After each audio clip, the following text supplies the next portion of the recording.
Direto ao ponto, com Augusto Nunes.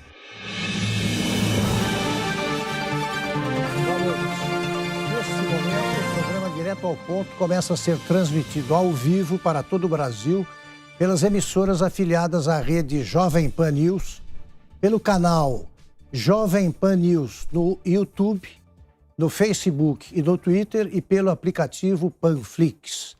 A bancada de entrevistadores é formada por 4 jornalistas. Paula Leal, editora do site da revista Oeste. Fábio Zanini, repórter especial da Folha de São Paulo. Amanda Klein, apresentadora da Rede TV e comentarista da Jovem Pan. E José Maria Trindade, comentarista do Jornal da Manhã e dos Pingos nos Is aqui da Jovem Pan. Hoje, o Direto ao Ponto recebe o ex-deputado federal e presidente do PTB, Roberto Jefferson. O advogado Roberto Jefferson Monteiro Francisco foi deputado federal e é presidente nacional do Partido Trabalhista Brasileiro. Ele ficou nacionalmente conhecido em 2005 ao denunciar o esquema do mensalão durante o governo Lula. A maior crise política do século foi narrada pelo ex-deputado no livro Nervos de Aço, um retrato das políticas e dos políticos no Brasil. Nascido em Petrópolis, Roberto Jefferson é um dos políticos mais ativos das redes sociais. Hoje, ele vem ao Direto ao Ponto para comentar, entre outros assuntos, o inquérito aberto pelo Supremo para investigar as fake news, o fundo eleitoral e as eleições presidenciais de 2022. Deputado Roberto Jefferson, muito obrigado pela aceitação do convite para conversar conosco aqui no Direto ao Ponto. É um prazer revê-lo. E eu queria já me valer dos seus conhecimentos sobre o Congresso e a política brasileira para mostrar aos nossos espectadores o seguinte. O presidente Bolsonaro acaba de consolidar as suas ligações políticas aí com o chamado Centrão. Eu queria saber o que é exatamente o Centrão, quem é que compõe esse conglomerado, e queria saber se o PTB, que o senhor preside, faz parte do Centrão. O PTB fez parte do Centrão na Constituinte. Nós criamos o Centrão na Assembleia Nacional Constituinte. Eu era o coordenador de plenário. Era o Centro Democrático. Mas a esquerda colocou logo o pejorativo Centrão, né? O ão, projeção sonora de 300%, normalmente é para ofender. Então, o Centrão, para dizer que era o pessoal fisiológico, teve até uma frase lapidar do Roberto Cardoso Alves, lembrando uma oração de São Francisco de Assis, que é dando que se recebe. Lembra disso, Augusto? Lembro. Você já tem cabelo grisalho. Pois é, isso aí eu lembro direitinho. Essa turma Zanini, Zé Maria tem Paulo, Novinha, Amanda, não passaram por isso. É dando que se recebe. É dando que se recebe. E aí ficou aquele estigma, o Centrão, ficou com a pecha, ficou com o carimbo, o rótulo, a etiqueta de fisiológico. E não foi um movimento ideológico. O primeiro, que nasceu no Brasil contra uma rebelião de esquerda, logo após a convocação da Assembleia Nacional Constituinte. Houve um nó górdio dado às lideranças cristãs conservadoras e de direita no Brasil, que foi a Comissão de Sistematização, cujo relator era o Mário Covas. E escreveu uma carta de Moscou. Não é uma carta de Moscou. A carta que saiu da Comissão de Sistematização e ia a plenário para voto, era uma carta de Moscou. Aí nós criamos o Centrão, com a maioria de assinaturas, 2 deputados aí sem partido político.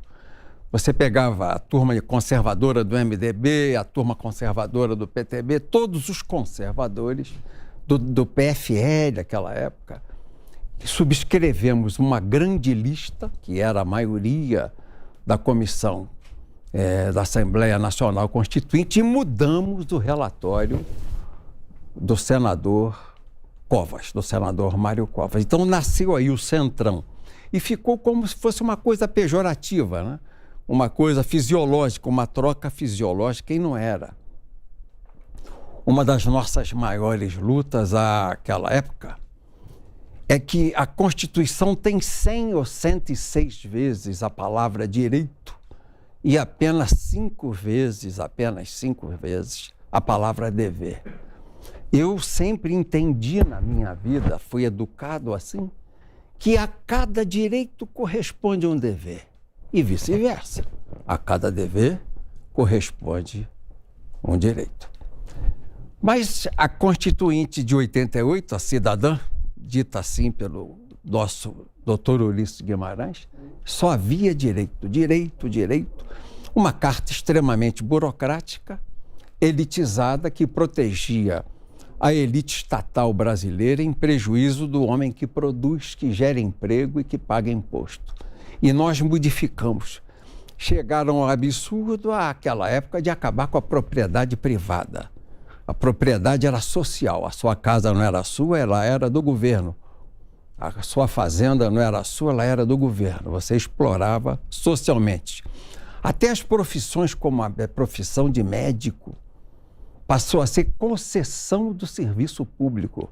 Era como se fosse o médico um motorista de táxi da medicina. O Centrão conseguiu mudar isso? Jogamos isso no chão. O médico seria uma concessão. Como você tem a concessão para ter o teu táxi, a chapa do teu táxi.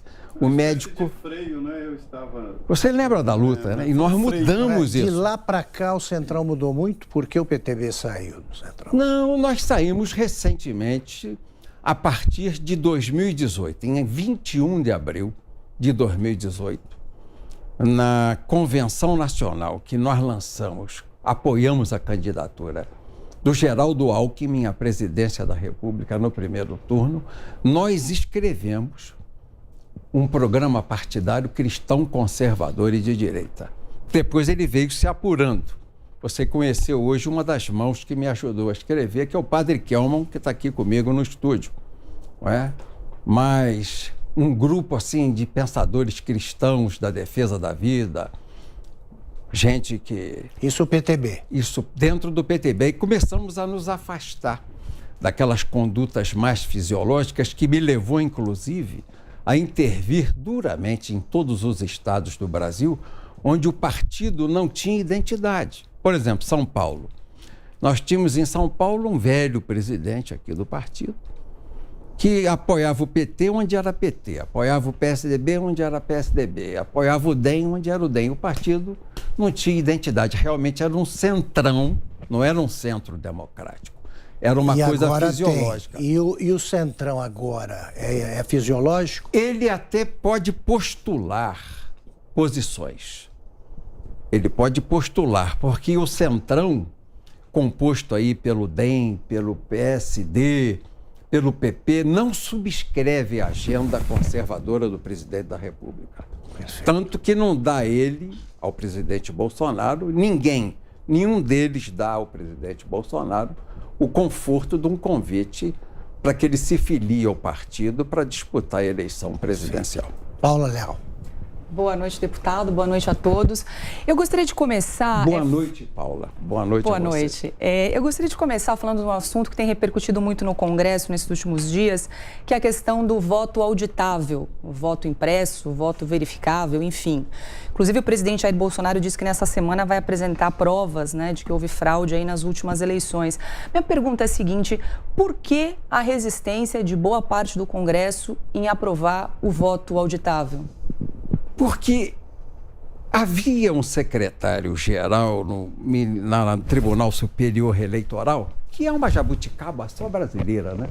Justiça eleitoral só existe no Brasil, é uma geringonça. É um cabide de empregos. A última vez que fui lá, fiquei escandalizado de ver o prédio da Justiça Eleitoral. O gabinete do presidente do Tribunal Superior Eleitoral é maior do que a sede do PTB inteira. É um navio, fizeram assim um navio ancorado no oeste do Brasil, na região centro-oeste. É uma coisa de burocrata, vem da Constituinte. Que é uma Constituinte para privilegiar essa casta procurador, juiz, promotor, defensor, advogado. Até o advogado tem imunidade na Constituição. E ele não é o profissional que constrói, ele é o profissional do conflito. O que é o advogado? O profissional do conflito. Ele está sempre no meio do conflito. O médico que salva a vida não tem imunidade. O engenheiro que constrói o futuro não tem imunidade. A enfermeira que está ali na cabeceira do doente a noite toda não tem imunidade. O dentista que cuida da boca das pessoas da saúde bucal não tem imunidade. O advogado tem. E é uma vergonha tamanha que inventaram esse raio desse quinto constitucional, que advogado que nunca passaria em concurso para juiz vira ministro do Supremo, desembargador do Tribunal Regional Eleitoral, do Tribunal Regional do Trabalho, do Superior Tribunal de Justiça, do Tribunal Superior do Trabalho. Inventaram uma carta para privilegiar os burocratas, os tecnocratas, o que o Collor lá no passado chamava de marajás. Essa casta de marajás que vive de criar lei para criar dificuldade e vender facilidade, vive do conflito. Quem vive do conflito, vive de dificultar para ter conflito. Essa gente é que manda no Brasil, infelizmente. E o Tribunal Superior Eleitoral defrauda mesmo a eleição. O Aécio não denunciou a dona Dilma quando ele foi defraudado, porque ele ganhou a eleição de dona Dilma. Que levaram 3 horas. Não, o Acre que atrasou. O Acre atrasou. É uma piada que a gente tem que rir. E o Aécio não denunciou porque o PSDB se beneficiava disso. O PSDB e o PT sempre viveram dessa cumplicidade. São Paulo, mesma base territorial, PT, PSDB. Mesmos financiadores, PT, PSDB. O mesmo discurso, um social-democrata, mais educadinho, Fernando Henrique engomado, o comunistinha engomado, melancia. E do outro lado, um comunista absolutamente claro que é o Lula. Então, a esquerda de fraque e a esquerda de macacão e tamanco. Essa foi a realidade que se sucedia. PT, PSDB, sempre com fraude. E eles não podiam acusar um ao outro de fraudes. Por quê? Um sabia do rabo do outro. Era a história da República. Todo mundo sabia onde estava o rabo do outro, mas não apontava que tinha rabo também. Quem é rabudo não aponta rabo. Então houve sempre uma cumplicidade. Aí vem o Bolsonaro correndo por fora. Explode, não é? Explode essa divisão de forças que havia, não é? Esse pacto antigo, esse pacto velho que existia das forças políticas no Brasil, e constata claramente a fraude do Tribunal Superior Eleitoral. Vive da fraude. Vive da fraude. E não quer admitir isso. E quer impedir o voto que seja publicamente contado e conferido. Eu fui eleito a primeira vez, dos 6 mandatos de deputado federal que tive, em 82. Eu tinha um crachá no peito, delegado do PTB. Eu ia para dentro das urnas, Petrópolis, a minha cidade. Ia para o Petropolitano, para o Serrano, onde apurava. Ia lá ver meu voto, o voto do PTB. Então todo mundo contava, estava lá 1484, era o meu número. Eu olhava e dizia, esse voto é meu. Às vezes o cidadão escrevia assim, de cabeça para baixo, na seda ou aqui, eu dizia, a manifestação de vontade está feita. Então o voto, a contagem do voto era pública. Contar voto em computador... A Constituição diz que a apuração é pública, a contagem, o escrutínio é público. E essa turma quer fazer em Brasília totalização e divulgação dos mapas. Isso é para fraudar. Agora, tudo que é centralizado desculpe, tem o escopo, o objetivo de fraude. Existem provas dessas fraudes? O Bolsonaro vai apresentar. Nesta semana. Você quer ver uma prova de fraude grave? A eleição em São Paulo para prefeito. Uma capital conservadora como São Paulo, chegam 3 candidatos de esquerda para prefeito. França, Covas e o sem teto, o Boulos. E não tinha ninguém conservador. 3 de esquerda. É para rir. É para rir. Isso aí está na cara que é mapeado.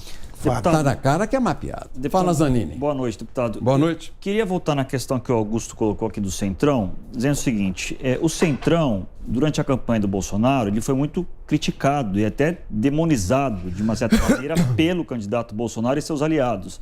A gente tem como símbolo disso a musiquinha que o general Heleno cantou numa convenção, de que se gritar pega o Centrão, não fica um, meu irmão. E o fato é que o Bolsonaro atualmente parece ter esquecido aquela promessa de implodir o velho sistema, o velho modelo político, como o senhor colocou aqui, e tem feito alianças com o Centrão, que são claras. A última agora é colocar o senador Ciro Nogueira como chefe da Casa Civil, senador que é presidente do PP, um dos principais partidos do Centrão, como o senhor colocou. Muita gente na direita e conservadores que, inclusive, apoiaram o Bolsonaro e ainda apoiam, acreditam que isso é uma traição, que o presidente Bolsonaro está rasgando a sua promessa e o seu discurso, os seus compromissos de campanha. O senhor concorda? Não concordo, senão ele não governa, Zanini. Então, tudo bem o acordo com o Centrão. Vou falar para você a diferença que é. Quando você levava um nome ao Zé Dirceu na Casa Civil para nomear a época do PT com Lula presidente e Dona Dilma depois, era um nome para indicar para o governo para fazer caixa. A conversa era rasgada. Esse é o ordenador de despesa, o movimento dessa diretoria do Banco do Brasil é X, isso deixa 5%, 8%, 3%. Era assim. Então você financia o partido aí.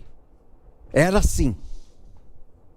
Com o Bolsonaro é diferente. Eu já levei os deputados do PTB a conversar, não agora com o senador novo, chefe da Casa Civil, mas a época que o general Ramos estava na articulação política, eu levava os deputados lá e o cara levava o nome. Eu quero nomear o chefe do INCRA lá no meu estado. Está aqui o chefe do INCRA. Tudo bem, assina aqui. Isso eu vi, não estou ninguém me contando, eu assisti, eu testemunho. Se der problema, é a maneira de enfocar. O cara está preso, está demitido e nós vamos botar no jornal que foi você que indicou. Está aqui a tua assinatura. É a maneira diferente de fazer. O Bolsonaro não é refém do Centrão. Ele está fazendo uma troca que ele precisa fazer com o Centrão. Porque senão ele acaba empichado na Câmara dos Deputados. Não se esqueça que o presidente da Câmara é do PP. É do PP, de Alagoas. É prático, pragmático, sabe jogar, faz política profissional. Está naquele velho time que o presidente Bolsonaro quer mudar. E ele não muda isso em 3, 4 anos. Uma república que vem viciada de 30 não se modifica. O senhor acha que ele errou na campanha de atacar de maneira tão dura, ele, presidente Bolsonaro, o sistema político? Porque ele prometiu todo mundo na campanha radicaliza o discurso. Eu me lembro do Lula bater duramente e no final, quando ele chegou com chance, teve que fazer uma carta de compromisso e lá em Nova York, com os banqueiros, foi lida na Associação Comercial, lá na Câmara de Comércio Internacional em Nova York, o compromisso dele com o liberalismo. Porque ele batia tanto em todo mundo, acusava todos de ladrão, todo mundo era ladrão para o Lula. Mas depois, todo mundo que acusa fica exposto, ficou o rabo dele de fora e ele é o ladrão au concurso. Se houvesse carnaval naquela época do Clóvis Bornai lá no Rio, ele era au concurso, o Clóvis Bornai. Ele já saía, era o campeão no desfile. O Lula é au concurso do concurso de corrupção. Ninguém roubou tanto como o PT e o Lula. Esse é campeão. Mas o Bolsonaro fez o que tinha que fazer para ganhar. Ele demoliu, ele cercou aquele esquema que havia, bateu. E ganhou a eleição. E vem devagarinho, com toda dificuldade, construindo um governo honrado e honesto. Correto, digno. É um governo digno, que você pode dizer assim. Não tem safadeza no governo do presidente Bolsonaro. Amanda. Deputado, boa noite. Mas, de uma certa forma, o presidente Bolsonaro não está se aliando a exatamente as mesmas pessoas, por exemplo, que o senhor denunciou no Mensalão. PP, PL, que hoje tem assento no Planalto, com a ministra Flávia Arruda na Secretaria de Governo, com o ministro Ciro Nogueira, chefe da Casa Civil, são os mesmos que recebiam mesada, segundo a sua própria denúncia, lá atrás do PT. Então, são as mesmas pessoas que hoje dão sustentação ao governo. E é esse centrão que o senhor agora classificou no começo da entrevista como fisiológico e não ideológico. Mas, exato, o que eles ganham em troca? Porque hoje a gente tem talvez uma mesada institucionalizada. Como é que a gente pode chamar, a se referir ao orçamento secreto? Não, o presidente da Câmara tem uma planilha, fala, esse deputado vai receber 80 milhões, esse 10, esse 100, dependendo da sua fidelidade ao governo. Então... Isso é corrupção, Amanda? Não, não é corrupção, mas é o toma lá da cá. Não é toma lá da cá, tem que ser assim. Mas isso não é transparente, nem um TCU. A cada um de acordo com a sua qualidade e sua competência. Mas isso não... Se o cara quer fazer oposição ao governo, bater, xingar o governo, ele quer receber o mesmo tratamento que o deputado que é leal? Não pode. Tem que ter distinção.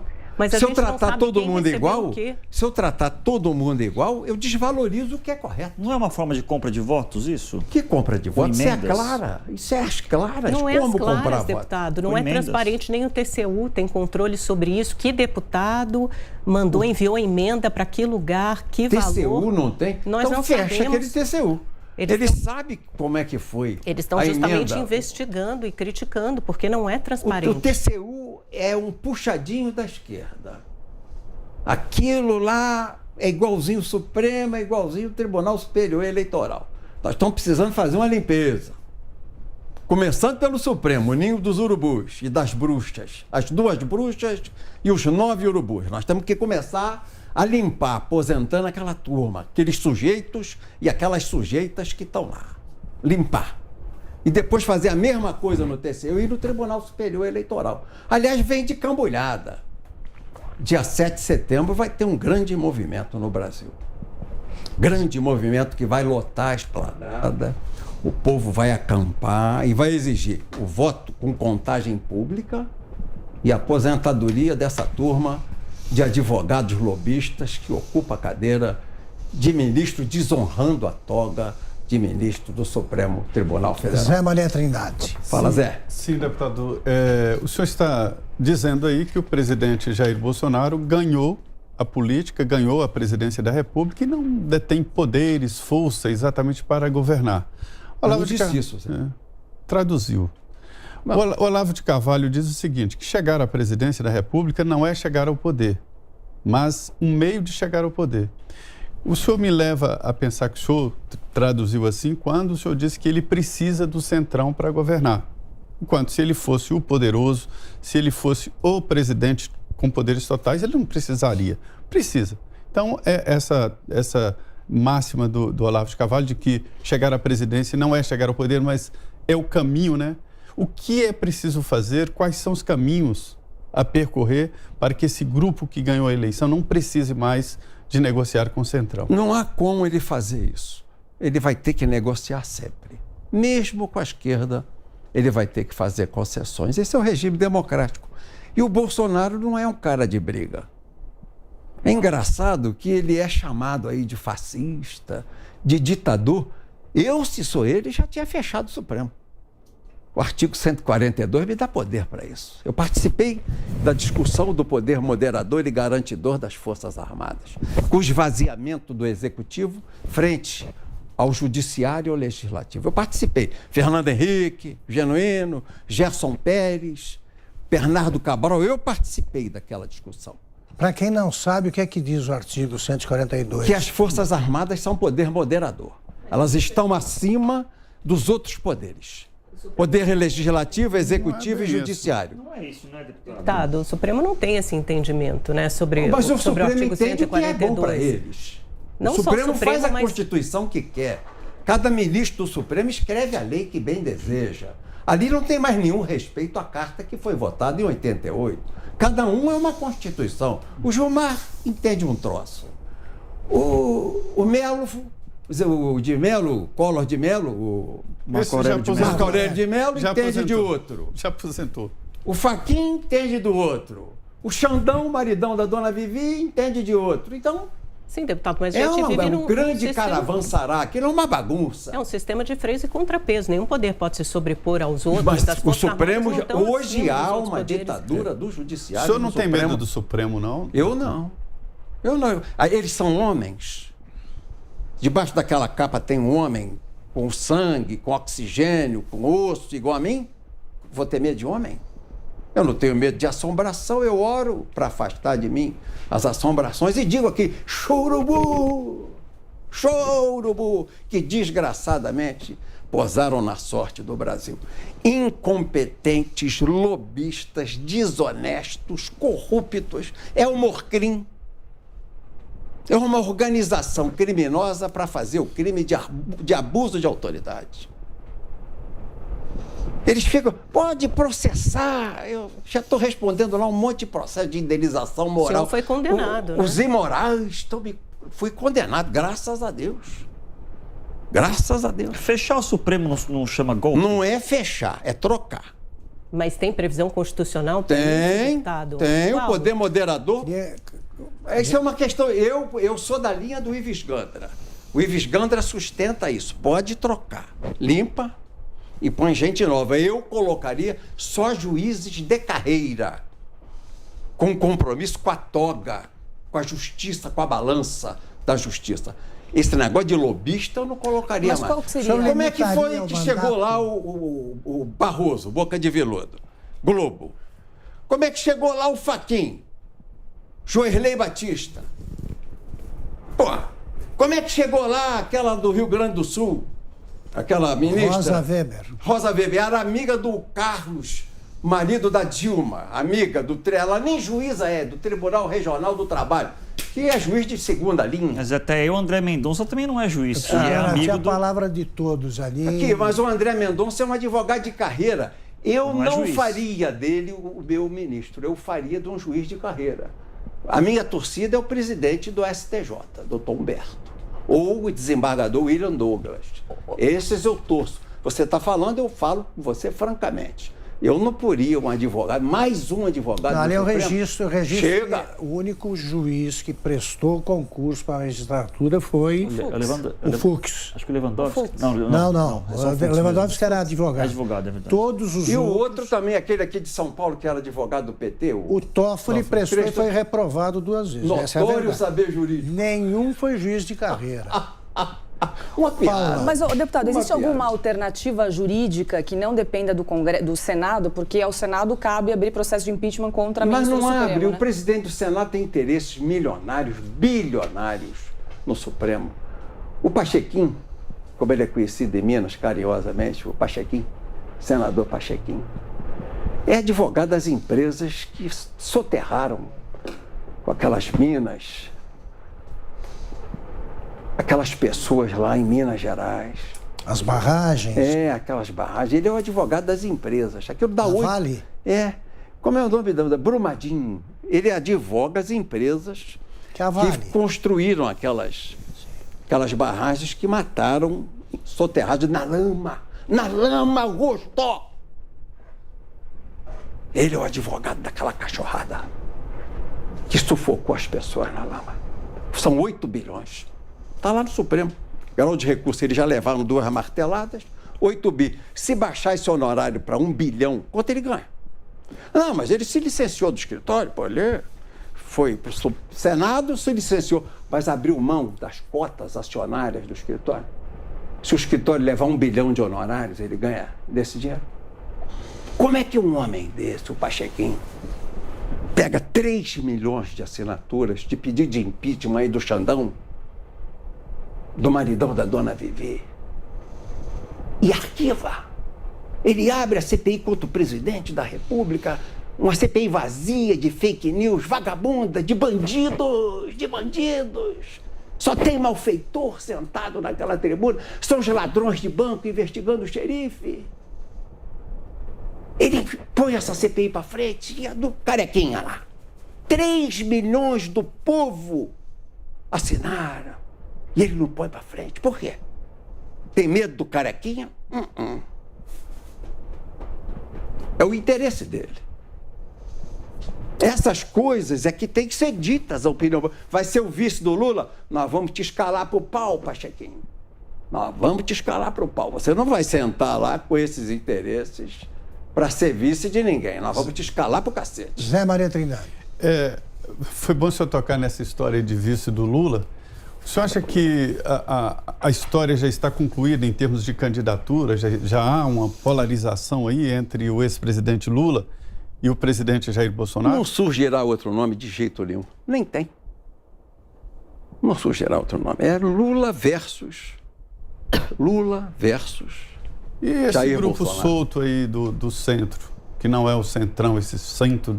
Esse centro caminha com o presidente Bolsonaro. Quem é conservador, cristão, de direita, defende a família, que hoje tem sido alvo de uma campanha demolidora da agenda global, essa agenda identitária da esquerda mundial, né, que abandonou o trabalhismo, abandonou completamente. Hoje é LGBT, prostituta, ladrão de banco, traficante. Essa é a agenda da esquerda hoje. Ela não defende mais o trabalhador, seu salário, a vaga do emprego. Ela defende isso, né? Erotização de criancinha, é o que eles estão pregando aí o tempo todo. Aborto, homicídio de criança, eles querem homicídio de criança. Já tem 55 milhões de homicídios. Mas por que essa polarização aconteceu? Porque você tem o comunista, que é o Lula, que não nega que é comunista, quer fechar as igrejas. E você tem o cristão do outro lado, que é o conservador, defende a pátria, Deus, pátria, família, que é o Bolsonaro. E eu acho que é a grande luta que nós vamos ter, do bem contra o mal. Eu queria fazer uma pergunta para o senhor sobre o fundo eleitoral que está sendo... foi aprovado em Brasília, no orçamento, um fundo de quase 6 bilhões de reais, triplo praticamente do que havia sido aprovado na última eleição. E agora o Bolsonaro está nessa situação aí de veta, não veta. Se vetar, pode contrariar de novo o famoso centrão, mas também se não vetar, pode criar problema com a sua base conservadora. Na sua opinião, o que o presidente Bolsonaro deveria fazer? Deveria vetar totalmente? Vetar totalmente. Isso não o coloca numa situação política delicada junto ao Congresso, num momento em que... O povo vai julgar isso lá na frente. Eu acho uma imoralidade. O PTB votou a favor do... Alguns. Votou a favor, sim, Votou, deputado. alguns. E não foi por minha orientação. Mas, na verdade, não houve como separar o voto ali, né? Foi o Augusto aqui. Foi simbólico, né? Não teve porque foi um voto coletivo que eles não quiseram fazer a identificação do voto. Mas o deputado do PTB, eu estou falando isso para vocês aqui, para que vocês me cobrem, que votar, o deputado que votar para derrubar o veto, não leva uma prata. Quem ordena sou eu. Só se eles me julgarem no chão até lá, ano que vem. Sim, mas e como se o cara votar a favor de derrubar o veto, que o presidente vai vetar, Zanini, esses 6 bilhões ele vai vetar. Não tem dinheiro para saúde.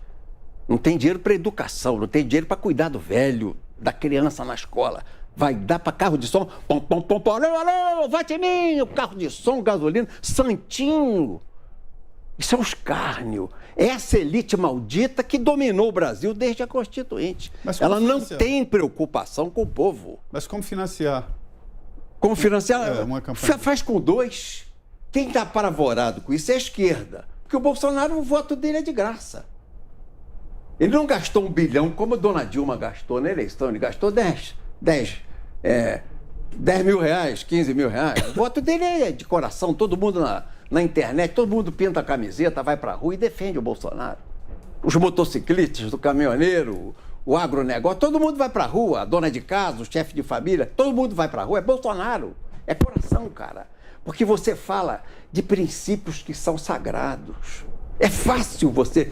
Eu estou te falando porque eu estou vendo o crescimento do PTB, que é monstruoso. O que nós temos defendido? Que agenda, Roberto? Você tem algum ministério? Você tem algum poder no governo? Como é que o PTB está crescendo essa monstruosidade no Brasil? Compromisso com o chefe lá em cima? Deus, pátria, família. O PTB defende valores. E você fica impressionado com a quantidade de pessoas que se ajuntam, que se agregam em torno de valores. São as igrejas evangélicas, as igrejas cristãs, é o movimento pró-vida. Eu estou circulando em áreas que eu nunca circulei na minha vida. E essas pessoas estão vindo para o partido, mobilizam gente, botam gente no partido, lançam candidatos. As igrejas lançando, as igrejas cristãs, tanto de confissão católica como as evangélicas, as pentecostais, as assembleianas, todas aqui no PTB, você fica assustado de ver.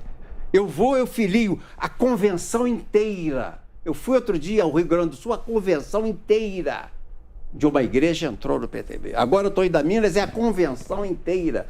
Porque eu estou trocando com o pastor alguma coisa, eu não tenho para dar.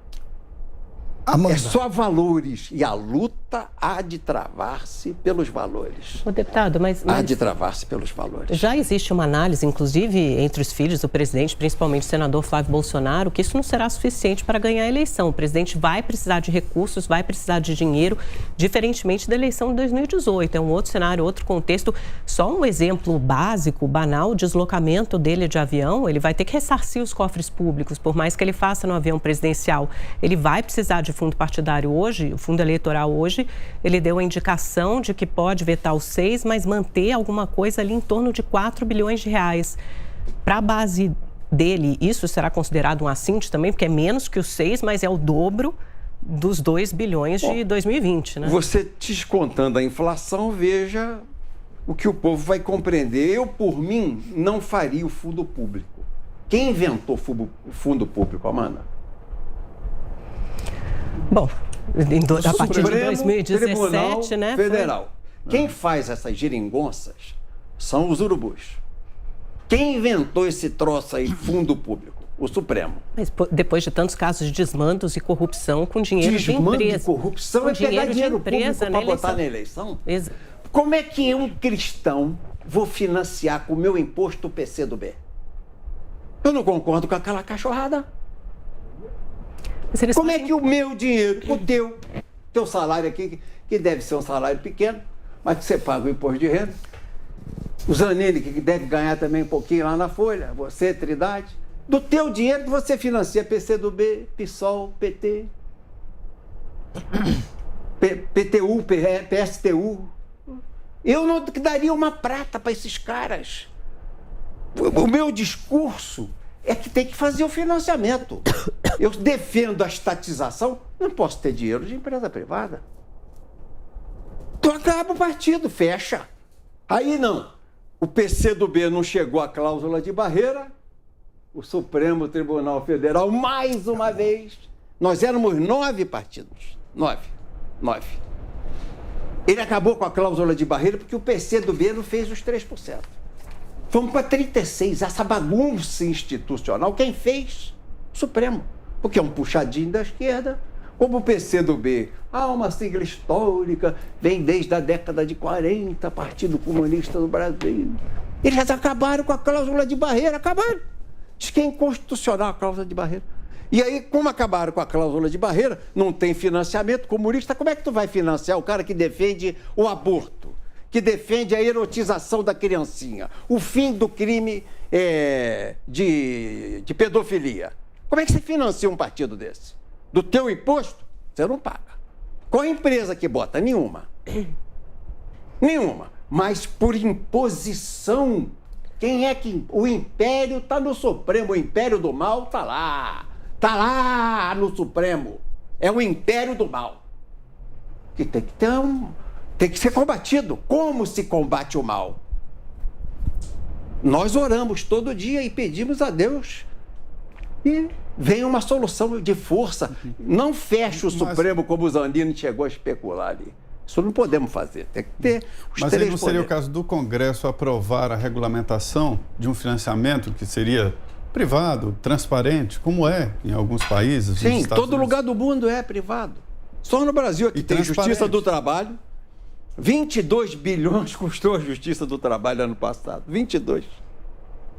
Ela apresentou de resultado 6 entre acordos e decisões. Você imagina? Ela custa 22 para, de acordos e indenizações, pagar 6 ao trabalhador. Não era melhor fazer um fundo público de 10 e fechar essa geringonça dessa Justiça do Trabalho? Essa justiça eleitoral custa 8 bilhões por ano, chega na eleição, atrasa. Ah, o hacker entrou aqui, atrasou. Vocês trabalham de 2 em 2 anos. 65% de salários. É um negócio assim. E essa tecnocracia, esses marajás, essa burocracia tomou conta do governo do Brasil. Cresceu na Constituinte. Olha quanto ganha um procurador e você não sabe quanto ganha um procurador. Não pode. O deputado federal tem que publicar todo ano no imposto de renda. O senador, o presidente da República, o governador do estado, ministro do Supremo, não pode publicar quanto ganha a sua excelência. Não pode. Quanto ganha o procurador? Não pode publicar quanto ganha a sua excelência. Não pode. Aí 35, mentira. Não é 35, é mentira. Eles ganham o dobro no mínimo, mas dizem que ganham 35. Por quê? Eles são uma casta acima do povo do Brasil, que paga o salário deles. Eles são empregados do povo. Eles não geram nenhuma renda, vivem da teta do governo do Tesouro, mamando, e não dão satisfação. Eu não vi o TCU, Amanda, cobrar deles.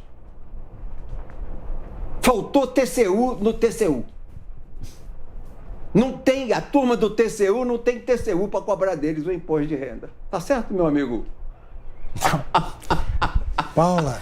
Deputado, queria mudar um pouquinho de assunto. O senhor comentou rapidamente aqui sobre a CPI da Covid, né? Desde abril a gente tem acompanhado aí aquelas sessões longas, exaustivas aí da CPI, que foi instalada para apurar atos do governo e também o repasse das verbas federais a estados e municípios, né? E o que a gente tem visto desde então, né, uma CPI temática, né? Porque já foi a CPI da cloroquina, da ivermectina, da Copa América, do gabinete paralelo, das vacinas, enfim.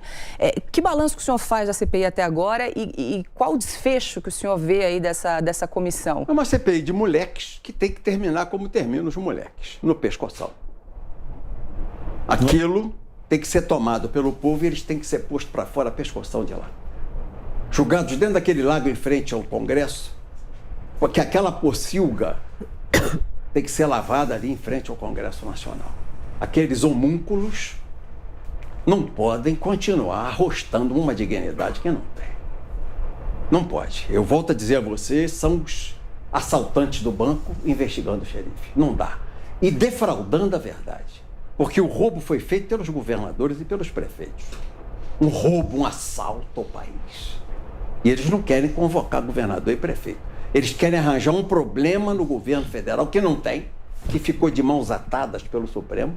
O presidente Bolsonaro foi impedido de ser o chefe de Estado, porque o SUS é um sistema. Eu estava lá na Constituinte e fui o presidente da Comissão de Seguridade quando nós escrevemos o SUS, o Sistema Único de Saúde. O relator foi o Geraldo Alckmin. Eu só designava o Geraldo relator, porque eu só confiava nele. Não tinha um ruído de problema. Plano de custeio, plano de benefício, Sistema Único de Saúde, Lei Orgânica da Saúde, sangue e hemoderivados, essas plantas nacionais de hemoderivados, tudo isso eu era o presidente, fui 4 anos, presidente da Comissão de Seguridade Social da Câmara, só tinha um relator, Geraldo Alckmin. E não tinha um ruído, tudo era no acordo. Sentava iniciativa privada, Estado aqui, saía uma agenda negociada. Não tinha um barulho e tudo alta soma de dinheiro. E eu temia que a comissão desandasse. Então só tinha um relator. O pessoal do PTB reclamava, o Geraldo. Nele eu confio. Não dá um rumor. Tem rumor do trabalho do Geraldo? Não. Então deixa que o Geraldo está fazendo o que tem que ser feito. O Sistema Único é presidido pelo presidente da República. No meio da pirâmide, os governadores e, por último, na base, os prefeitos. O que os ministros fizeram, os ministros do Supremo? Quebraram a autoridade do presidente como chefe da federação. Quebraram. E puseram ele no nível dos prefeitos. A federação virou confederação. O presidente virou um chefe de Estado confederado. Ele não podia dizer sobre a política de isolamento ou o ministério dele não podia dizer qual o programa de tratamento, nem preventivo. Inventaram esse troço, tem que ser vacina, vacina que não é testada. Está aí essa Sinovac, quem toma 2 doses morre. Essa vacina chinesa aí que o governador de São Paulo inventou aí com o Butantan. O Urubutantan, hoje eu estava vendo até uma piada, a vacina do Urubutantan. Quem toma morre. Duas vezes vacinado, pega a doença e morre. Ela vem muito pior do que em pessoas que não tomaram a vacina. Zanini. Eu queria perguntar sobre esse seu estilo combativo, digamos assim, de se pronunciar. Fui sempre assim, aqui. Zanini. Não, mas sempre foi assim. Ultimamente está mais. Eu tenho percebido, acompanho o senhor há muitos anos. Você não me viu na época do Collor defendendo o Collor? Em redes sociais, enfim, o senhor acabou de defender que os membros da CPI sejam expulsos a pescotapa, eu quando era mulher que tratava mal um professor, papai Outro dia o senhor numa rede social chamou o embaixador da China de macaco. Macaco de realejo. O senhor falou só macaco, realejo... Não. Você não prestou atenção. Estou com o vídeo aqui, o senhor fala macaco. Então passa o vídeo. Outra hora eu passo. Mas tudo bem, eu queria perguntar o seguinte, deputado, muita gente, inclusive no seu partido, acha que o senhor... Eu quero pedir desculpa aos macacos pela comparação. Perfeito. Acha que o senhor está, nos últimos tempos, está agindo de maneira irracional. Muito irracional. Não, eu não digo nada. Estou dizendo que muita gente tem essa avaliação de que o senhor radicalizou demais no seu palavreado, nos termos que o senhor usa, nas redes sociais, vídeos com armas e tudo mais. Mas eu atiro desde garoto. E que o senhor está agindo de maneira irracional, inclusive dentro do partido, de maneira autoritária. Deputados já soltaram nota contra o senhor brigou até com a sua filha, enfim. Da onde vem isso? Por que o senhor pretende manter esse estilo até que ponto? Arrumar tem que ser assim. Até arrumar o quê? O partido eu preciso fazer do PTB um partido ideológico. Um partido com princípios, com valores. Acabar com esse troço do toma lá da cá, romper isso é difícil. Você falou que eu briguei com a Cris. Briguei. Por quê? Eu sabia que o Crivella não se reelegeria no Rio. A Cris, presidente do PTB do Rio. Filha, cristão vota cristão. Nosso voto é do Crivella. Ganhando ou perdendo. Nós temos que afirmar uma posição. Ela vai para a rede social e senta o pé no Crivella. Perdeu o comando do partido. Ou eu faço isso ou ela me desautoriza publicamente. Eu amo a minha filha perdidamente. É meu amor. A minha filha mais velha, guerreira, foi injustiçada, sofreu. Mas ela não pode desacatar o pai numa atitude dessa. Filha, cristão, ele é cristão. Nós estamos numa agenda cristã conservadora. Cristão vota cristão. Eu não me venho de Dudu Paz, não. Nós vamos votar no Crivella. Ele perde a eleição, perde. Mas nós afirmamos a coerência. Na política, não é só vencendo a eleição que a gente ganha. É afirmando a posição. Construindo a imagem. Ela foi para a rede social. Paulo Crivella perdeu o comando do partido. Eu não podia fazer diferente. Fiz o mesmo com o Campos Machado aqui. Lá em Pernambuco, Armando Monteiro, ex-ministro da Dilma, senador da República. Primeiro turno com o DEM, segundo turno com o PT, o que ele quer? Qual é a cara do PTB? Nenhuma. Armando, tchau. O PTB tem que ter cara. Se fica com o DEM ou com o Partido Conservador no segundo turno, sem problema. Mas apoiar o PT... não dá. Na Bahia, estava lá o meu irmão Benito, meu amigo. Eu ia para a Bahia, chegava numa cidade, aqui é DEM, o PTB no DEM. Aqui é PT, o PTB no PT. Qual a identidade do partido? Se eu quero construir um partido, eu tenho que dar identidade. Não tinha identidade. Era um partido de gênero. De ideologia de gênero. Não tinha identidade. E qual o custo disso? O custo foi ter que brigar muito com muitas pessoas. Você afirma, você quando toma uma posição coerente, firme, reta, você faz desentendimentos. Eu tive que tomar, mas o partido está se agigantando. Você vai ver, ano que vem, nas eleições, o tamanho do PTB. Mas você vai ver. Uma aposta arriscada, né, deputado? Porque vários PTBistas históricos, o senhor mencionou aí, Benito Gama, Campos Machado, Armando Monteiro, se desfiliaram do partido. Campos Machado falou que o senhor age como ditador. Ele tomando faz essas decisões. O partido mudou completamente. Tinha aqui 9 estaduais, 5 federais. Agora elegeu 2 estaduais. Ele vem fechando o partido. Não tem um grupo no partido que não seja ele. São Paulo, desse tamanho, Ele não permite que um deputado estadual tenha, vamos dizer, presidente prudente, onde nós vamos estar lá agora dia 31 com o presidente para fazer a motociata e inaugurar o acelerador nuclear do Hospital da Santa Casa, que vai permitir a Prudente atender 500 pessoas por dia daquela região geográfica toda, que tem câncer e precisa fazer radioterapia. Ele não entrega a liderança de Prudente à região. É ele que faz. Todos os presidentes municipais, zonais. Por quê? Trocava com o prefeito. Ou nomeava o secretário de Educação ou punha empresa de lixo. E o partido estiolando, morrendo. Quer dizer, como é que perde o Arnaldo Faria de Sá? Porque o Arnaldo não pode entrar na televisão? Não tem direito de nomear as zonais dele na cidade? Como? Um grande líder como é o Arnaldo Faria de Sá? Não tem o direito de nomear ninguém, ele não pode nomear porque o Campos não deixa? Que conversa é essa, Amanda? Agora, deputado... Então, eu falava isso para o Campos, abre o partido dele fechando. Mesma coisa o Benito na Bahia, fechando. É a minha eleição, é a eleição da minha filha. E aí? E o partido ficando desse tamaniquinho. O senhor tem hoje o quê? O PTB tem quantos deputados? 11. 11 deputados. E o senhor pretende chegar a quantos em 2022? E precisa de uma... candidato. Eu sozinho, sem o Bolsonaro, faço entre 25 e 30 deputados federais. O senhor quer o Bolsonaro, então, ainda?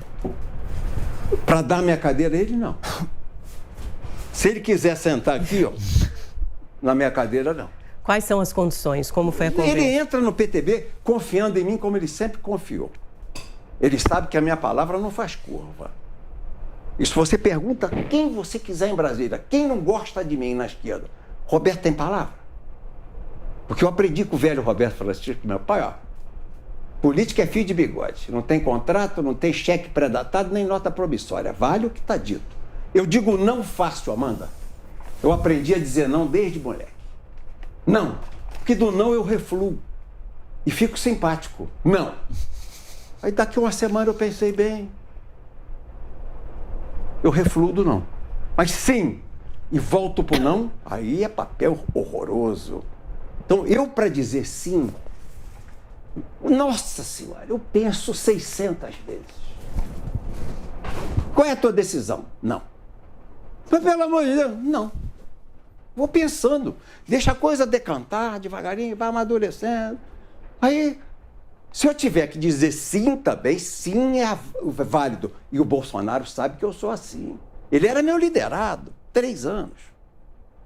Quando ele vinha com aqueles projetos que oneravam demais, aqueles benefícios para pensionistas, dos militares ou pensionistas da Previdência, o Bolsonaro sempre foi esse o pleito dele. Esse sempre foi o projeto dele. Ele nunca teve projeto de banco, empreiteira, montadora de veículo. Nunca teve. O Bolsonaro sempre advogou como advogado, como deputado, no social, para as pessoas. Eu dizia para ele, eu vou para a reunião de líder, Bolsonaro, porque na minha época valia, Amanda, a reunião de líder. Nós éramos 9. Sentávamos com o presidente, fazíamos a agenda da semana. Está aqui o Zé Maria, sabe disso. Ele acompanhava, eu conheço o Zé Maria, ele é pouco mais novo que eu. Eu estou com 68, ele deve estar com 62. 62.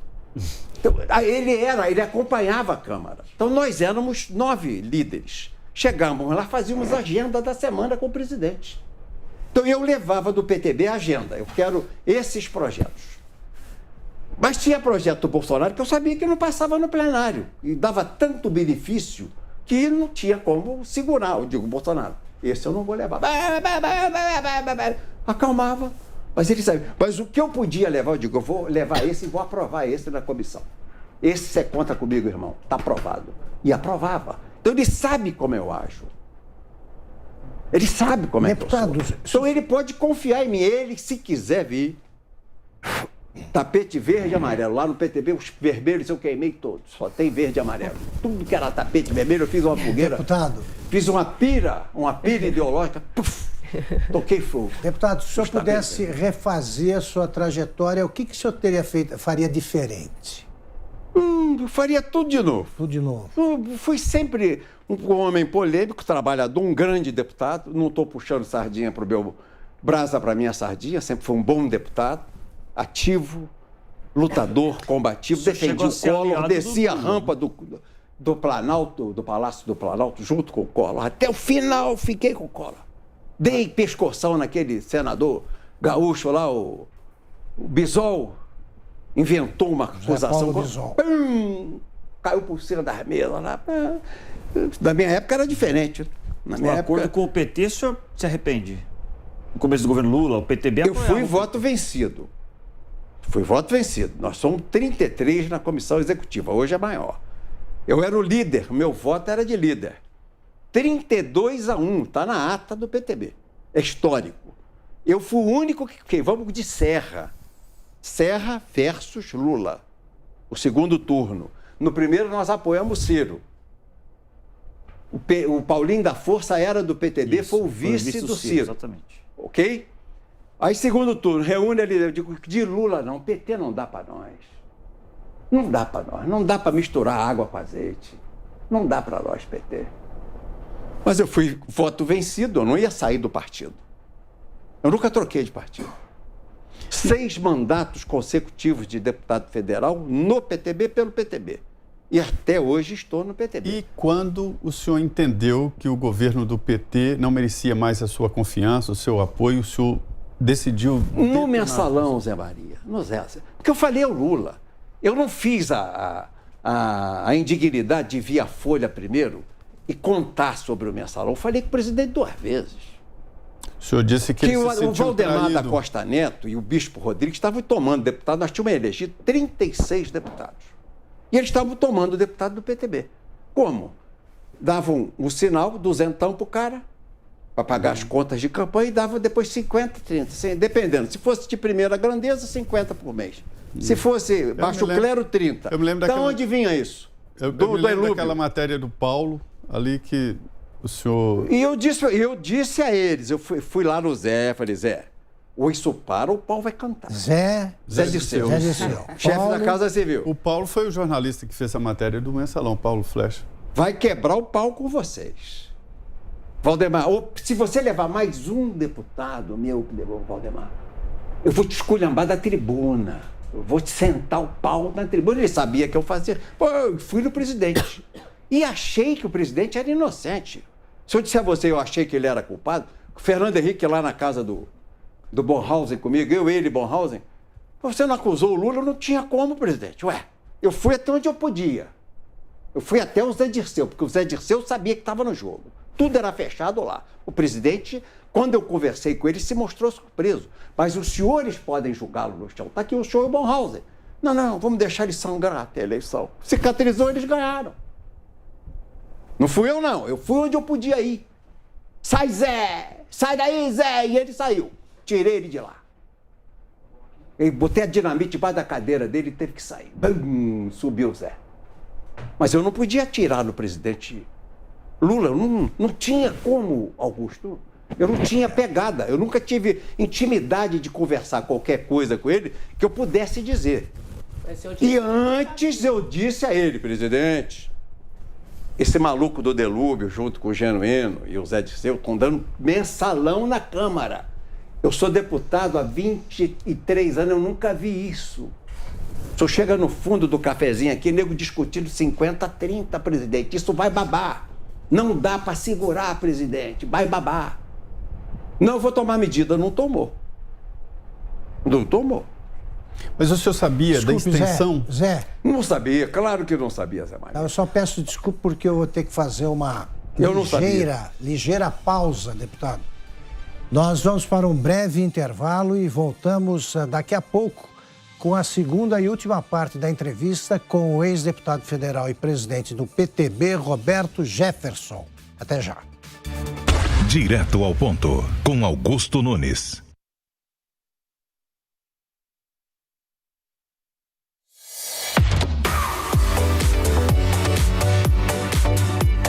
Você sabia que a Jovem Pan está concorrendo ao top 3 do Prêmio IBEST com o app News Jovem Pan e com a Jovem Pan News?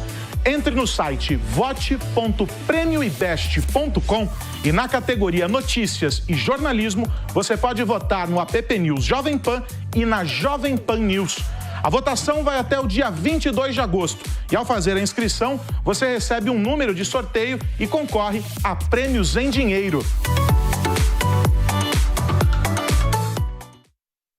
APP News Jovem Pan é a notícia direto na palma da sua mão. Acompanhe em tempo real o que acontece no Brasil e no mundo, além da cobertura completa dos Jogos de Tóquio. APP News é 24 horas no ar, onde você estiver. Baixe agora na sua loja de aplicativos APP News Jovem Pan.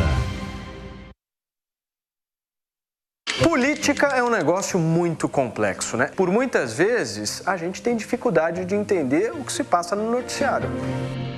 É nisso que os políticos querem que você acredite. Mas eu e o Paulo Matias temos uma excelente notícia para você. A gente criou um curso que vai te ajudar a descomplicar esse negócio chamado política. Acesse agora newcursos.com.br. Direto ao ponto, com Augusto Nunes. Estamos de volta para a segunda e última parte da entrevista com o ex-deputado federal e presidente do PTB, Roberto Jefferson. Eu queria continuar nesse tema. Muitos brasileiros, até primeiro o Brasil esquece, segundo o Ivan Lessa, né, a cada 15 anos o que aconteceu nos 15 anos anteriores. Segundo muita gente que nos acompanha agora, não era garoto naquela época. Eu queria que o senhor dissesse exato quando Paula é que... era menina, Amanda, eu acho que não era nem nascida. Quando não, é menina. que... Eu engano bem, deputado. O senhor tinha consciência do que ia acontecer com aquela denúncia que o senhor fez? Eu sabia que ia ser cassado. Eu sabia que eu estava suicidando, que eu era um homem-bomba. Mas eu não tinha a dimensão, Augusto. Se você sabia daquilo tudo, não tinha nem de brincadeira a dimensão. Aí a imprensa depois que foi garimpando, pescrutando e descobriu aquilo tudo. Um episódio importante foi eu não sabia. Eu sabia da missa a 10ª parte. O processo importante que detonou foi aquela história do Correio, né? O diretor dos Correios, que era um indicado do PTB. Não. Maurício Marinho, né? E não era diretor, coisa nenhuma. Ele era funcionário de carreira, ele era chefe da administração. O diretor acima dele era o Antônio Osório. Não comandava ele, não tinha autoridade para comandar. O cara pede R$3.000 a um cara armado na Casa Civil. Eu tinha uma assessoria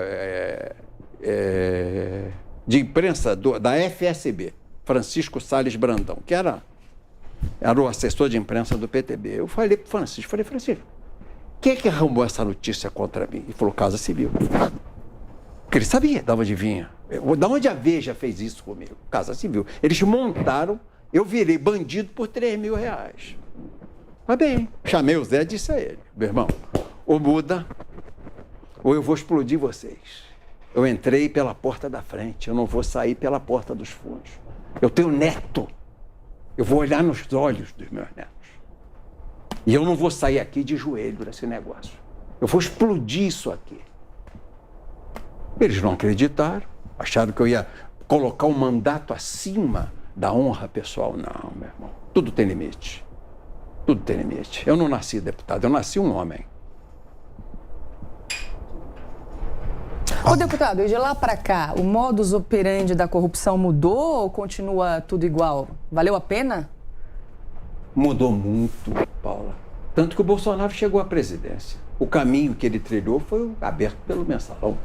A vereda do Mensalão abriu o caminho para o Bolsonaro. Eu tenho fotos dele, na época lá da Comissão de Ética e da CPI, ele em pé, ouvindo, conversando comigo, se esclarecendo.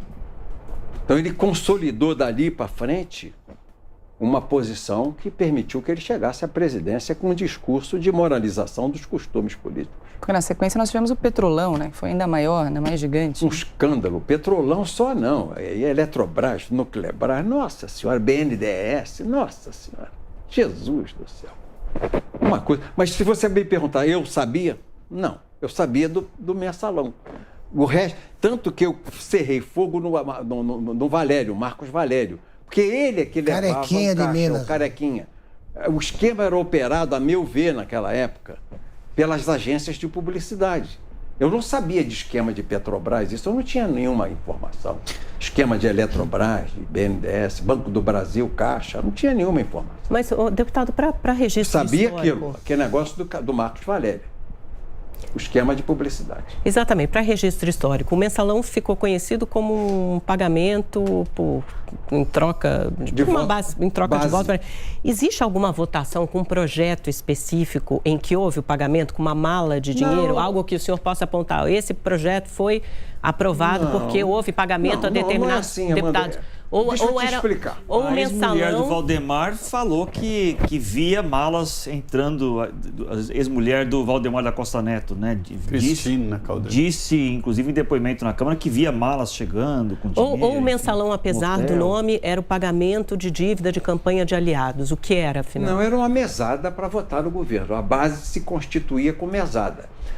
Isso eu sempre vi em câmaras de vereadores. Os prefeitos, no passado, eu não sei se no presente, mas ainda tem os que fazem. Pagam mensalão para ter maioria.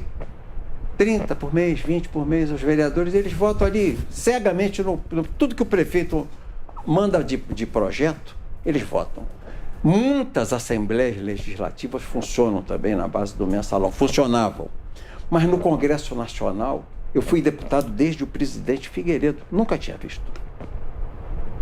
Nunca tinha visto. Fui deputado federal com o Figueiredo, do Figueiredo veio o Collor, do Collor o Itamar, do Itamar o Fernando Henrique. Voltou o Sarney. O presidente Sarney nunca teve nada de mensalão com eles. Começou na época do governo Lula. Dividia cargos, né? Não dava dinheiro vivo, cargos, né? Mas dinheiro, mala de dinheiro não tinha. Não existia era 30 mil, né? 30 mil para o pessoal do baixo clero, 50 para o pessoal de primeira grandeza. Deputado, queria voltar um pouco para os dias atuais, fazer uma pergunta de novo com relação ao voto impresso, né? Todas as indicações são de que ele será derrotado já na comissão, agora no começo de agosto. O próprio presidente Bolsonaro já tem reconhecido isso, não há uma maioria no Congresso para aprovar esse voto impresso auditável, como é chamado. Nesse caso, o que acontece na sua avaliação? Não vai ter eleição, como disse o Bolsonaro? Ou a eleição não vai ser reconhecida? Eventualmente, se Bolsonaro perder a eleição, ele não deveria reconhecer a votação? Qual é a avaliação que o senhor faz? Eu penso que se não tiver o voto impresso com a lista publicada para a gente auditar, conferir contagem pública, vai haver fraude na eleição. O Lula não pode ser candidato. Quem vai fazer essa fraude?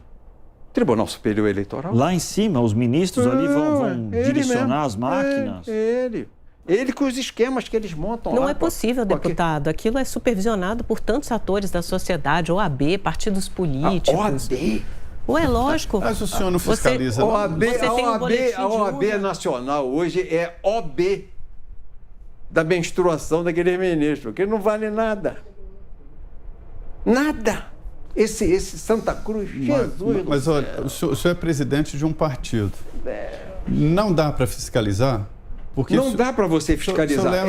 Se você tivesse a mesa apuradora publicando na hora, a apuradora, em meia hora, ela poderia apurar. Recebeu. Quanto tem uma mesa receptora? 320? 360? Mas mais menos de 400. É por aí. Mas o TSE em meia hora eles publicam o boletim. É isso aí. Meia hora, abre, vira a chave. Aí o que a gente faz? Bota no celular. Quando subir para o Tribunal Regional Eleitoral, a gente já sabe, toda urna. Isso. Pode conferir. Por que eles não fazem isso?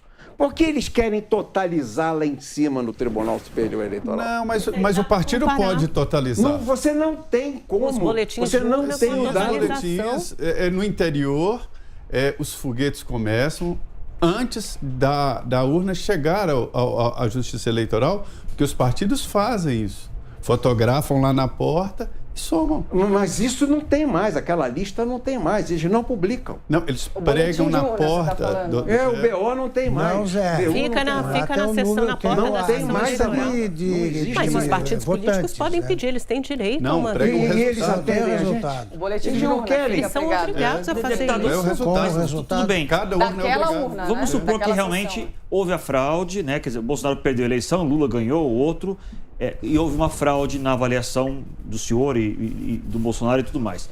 O que fazer? Chamar os militares para evitar a posse do Lula, por exemplo? Os militares O que não vão se faz? se envolver nisso, O que não. se faz numa situação como essa? Já se houver essa envolveram. fraude? Braga Neto já se posicionou a favor do voto auditável. Isso ele pode ele pode se colocar a favor do voto auditável, mas ele não disse que vai usar tropa a Mas favor o do que voto se faz, auditável. então? Disse isso? O que acontece no Brasil numa situação como essa? Eu penso que o Lula, com o passado criminoso que tem, não pode ser candidato. Legalmente Se ele for pode, candidato, né? Não pode ganhar. se ganhar... Não pode tomar posse. Se tomar posse. Temos que Não derrubar pode o governar. Lacerda. Não isso. pode governar. O Lacerda tinha razão. Lacerda. É isso aí. Tudo se aplica de volta.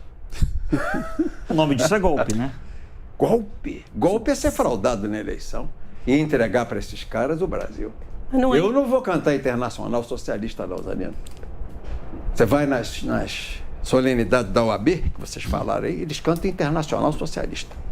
Deputado, Eu não vou cantar, não. o Minha que bandeira é verde e amarela. Eu não vou bater continência para a bandeira vermelha, nem ajoelhar o tirano chinês. Deputado, o que o senhor acha, como é que o senhor avalia o desempenho da Lava Jato e por que a Lava Jato terminou e se isso é bom para o Brasil? Não, foi muito ruim o final da Lava Jato. Muito ruim.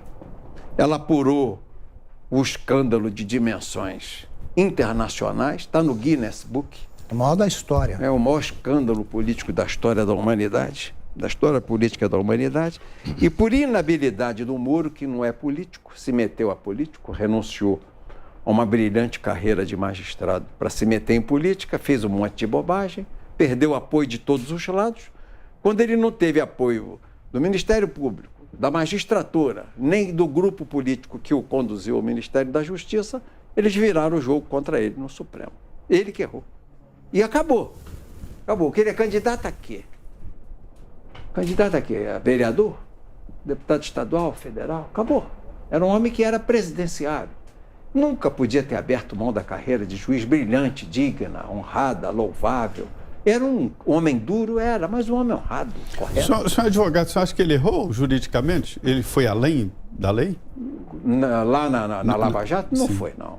Foi não. Nós estamos tendo uma flexibilização moral do Supremo, né? Para poder arrumar o jogo da esquerda aqui, fazendo o jogo da política mundial globalista. O Supremo é que está de dobradiça na carcunda aí para esse embaixador chinês, para os interesses oligárquicos internacionais. O Moro acertou. E foi peitudo, foi corajoso, sozinho, um juiz sozinho, você veja. Quando um homem sozinho, com convicção e fé, resolve lutar, ele luta. Ele deixa a sua marca na história. Errou porque rompeu com o grupo que ele não podia romper. Foi desleal com aquela gravação, vazou uma reunião que era secreta e errou. Quis dar uma de mais importante. A verdade o Brizola tinha razão quando dizia: você não pode nomear quem você não pode demitir. O senhor está se referindo à nomeação dele como ministro. Pelo Bolsonaro. Você não podia nomear. O Bolsonaro errou. O Bolsonaro não teve malícia. Eu não nomearia o Moro ministro. Cara enorme.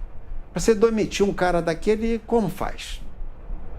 Gera um monte de suspeita. Eu nunca o nomearia ministro. Eu nunca o nomearia. Ele errou. O Brizola dizia isso. E esses caras que têm um currículo muito rico, o Zé Maria, não tem lealdade. É doutor em MIT. Doutor, tem pós-doutorado em MIT. É trilingue. É poliglota. Ele não tem nenhuma lealdade contigo. E um esquece. ego do tamanho do mundo. Não, o ego do cara, ele mirou. Esses caras eu não quero do meu lado. Isso para mim não serve. Comeu sal, lambeu sal no coxo comigo? Roçou pasto? Não, então... É muito janotinha para a gente confiar. Esse estilo Fernando Henrique não dá para confiar, meu irmão. Deputado, a gente falou sobre a questão eleitoral nacional, mas eu queria fazer uma pergunta sobre a questão estadual. O PTB aqui está filiando diversos conservadores, bolsonaristas e tudo mais, né? Qual é o plano do senhor para o partido aqui em São Paulo? Ter candidato a governador, por exemplo? Sim, mas ajustado com o Bolsonaro. Isso é que está me criando problema. Essa parada que o presidente deu está me gerando problema. Porque o que ele quer? Ele lança o candidato, qual partido que ele vai? Se ele for para o PP, ele não vai lançar, não vai ser o dele. Se ele vier para o PTB, nós vamos lançar quem? O Von Traub? Ele vai dizer, é isso. E o Orleans Bragança, é o governador ou é o senador? Os dois nomes o que o Bolsonaro são quer? Eu converso com ele, ele quer os senadores, ele quer se fortalecer no Senado, quer indicar os senadores. Eu, por exemplo, tenho gente para lançar candidato ao Senado que eu sei que atrita um pouco com ele. Então eu não quero fazer isso. Apesar de ser conservador, atrita com ele. Eu quero esperar para sentar com ele, presidente. Quem você quer?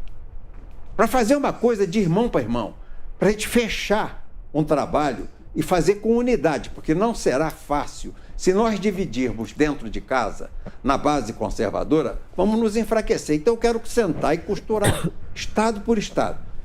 O senhor indica quem? O governador? O senador é meu? Esse senador lhe convém? Não lhe convém? Tem outro nome, então, para colocar? Essa coisa eu preciso fazer. Mas ele, como não avança, essa coisa está parada, isso está criando, assim, um engarrafamento, está gerando, assim, uma retenção muito grande no trânsito político.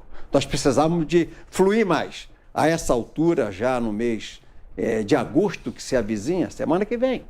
31 é sábado, 31 de julho. Eu ainda não paguei as contas do cartão de crédito do Natal do ano passado, rapaz. Nós já estamos chegando no Natal de novo. É mole. A vida voa, acabou. Eu estou com 68. Deputado... Eu entrei na Câmara, eu tinha 28. Deputado Ciro Nogueira, na Casa Civil, aumenta a chance do presidente Bolsonaro ir para o PP? O senhor vê esse cenário como mais provável hoje? Eu penso que ele vai ter tensões. Eu torço para que ele acerte. Comigo ele conta. O que ele quer de mim? Botar o vice no PTB? Bota o vice no PTB. Quer vir para o PTB? Vem para o PTB. Comigo ele conta. Não é? Ele sabe que aqui ele tem a zona de retaguarda dele garantida. As costas dele no PTB. O senhor estará na aliança... Está protegido. Nós já decidimos isso consta. Não foi uma decisão autoritária. Você é autoritário. Decisão à unanimidade da Convenção Nacional, onde os deputados federais todos votaram. Isso no dia 18 de novembro de 2019. É isso, minha vice-presidente? 2020.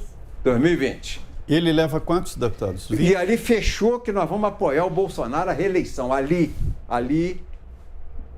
quem? O presidente, quando se filiar a um partido, leva 20 deputados? Uns 26, 30 deputados, eu creio.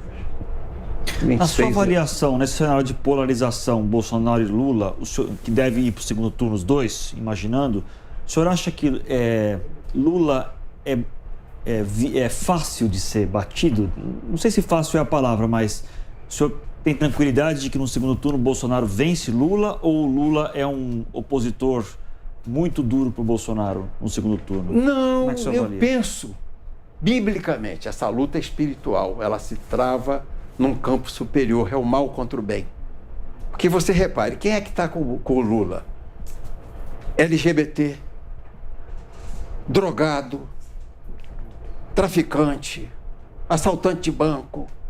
Esse é o povo do Lula. Você coloca LGBT no mesmo nível que drogado, traficante? Coloco. A demolição moral da família. Coloco. Isso não é homofobia? Não tem homofobia nenhuma. Coloco. É a demolição. Eles querem demolir estruturalmente a família. Colocar a mulher numa posição de capacho. Hoje, a agenda da esquerda não é uma agenda de trabalhismo, é identitária. Ela quer julgar a mulher contra o homem. Quer apassivar o homem, quer virilizar a mulher. Quer dizer que a criança não tem mais nome. Faz o exame de ultrassom, não é Maria nem João. É um gênero. Está ali, é o que eles defendem. É o que eles propõem. É essa luta que está aí colocada todo dia para a gente assistir. Isso é o quê? Desconstrução da família cristã. Não é só a família cristã, porque Aristóteles já defendia essa família organizada para a construção de um crescimento humano. A bomba demográfica é conhecida por todo estadista. Sem demografia, teus territórios se esvaziam. O que está vendo no mundo hoje é uma tentativa de esvaziar demograficamente o mundo. E o mundo vazio, a terra vazia, é terra de ninguém, sem teto. Essa sua postura religiosa, deputado, tem a ver com a sua prisão? Tem a ver com o tempo que o senhor passou na prisão? Não, tem a ver com a minha mulher. Com a minha mulher, a Ana, que é evangélica. Eu sempre fui um evangélico enrustido.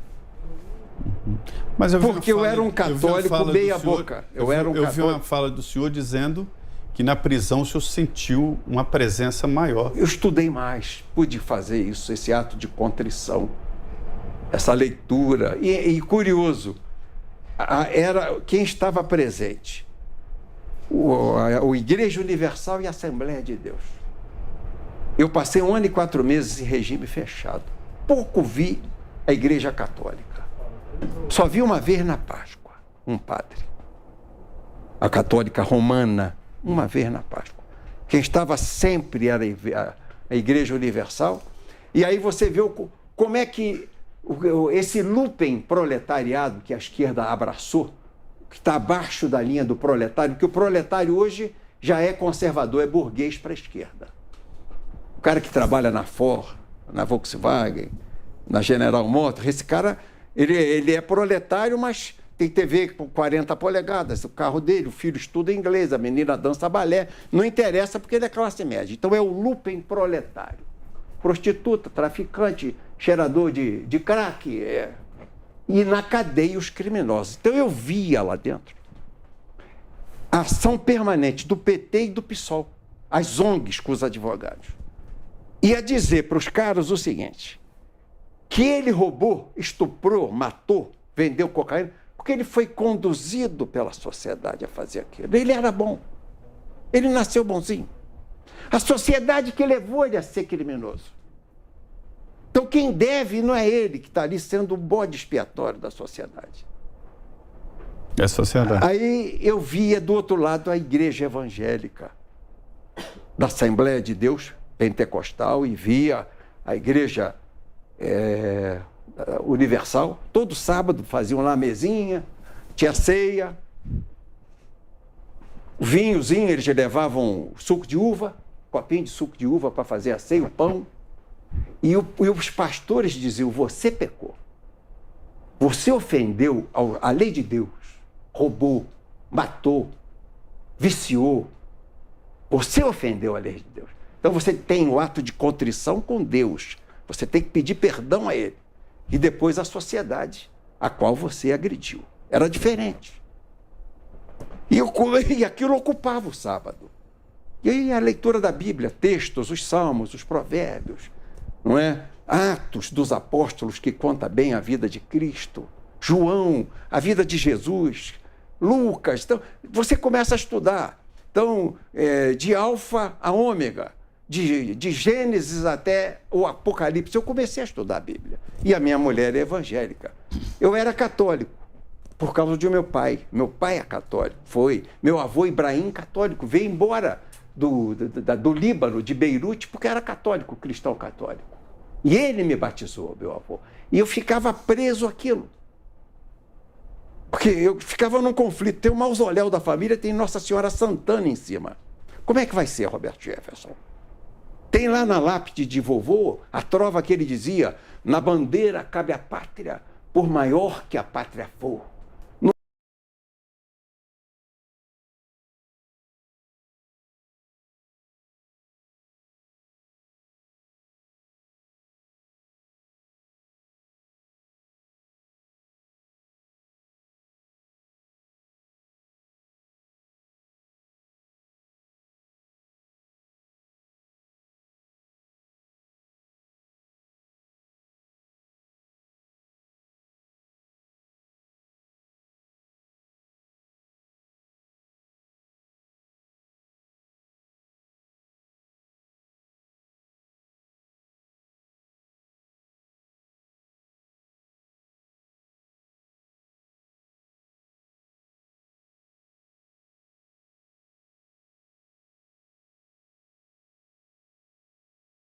Mas eles sabem.